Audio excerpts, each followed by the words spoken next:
Повеќе од една деценија во текот на летото немаат вода.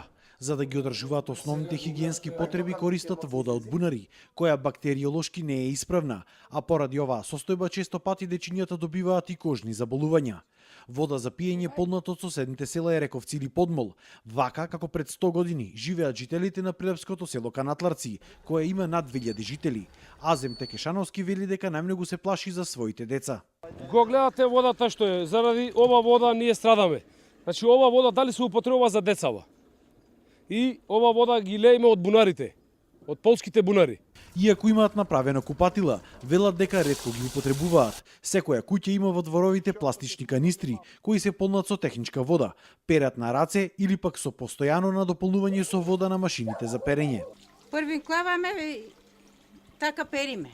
Се жала дека иако со години барале решение за проблемот, никој не сакал да им излезе во пресред. Се молиме, ги одиме по водовод Прилеп во општината. Ќе биде. Од Терековци ќе ви носиме вода, од Подмол ќе ви носиме, нов бунар ќе ви бушиме.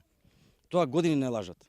Велат дека срамота било да живеат во вакви услови во 21 век. Најголем дел од селото вода има само по неколку часови во текот на ноќта. Вода преку денот ни машина пуштиме, ни да се спериме, ни да се змијаме. Со овој пусти тутун. За вода преку другите села во Ерековци лееме вода. Од Ерековци со туби, со колава, дето ќе појди. Од ЈКП Водовод и канализација Прилеп истакнаа дека се запознати со овој децениски проблем и дека планирале да го решат до идната пролет со копање на нов бунар за селото.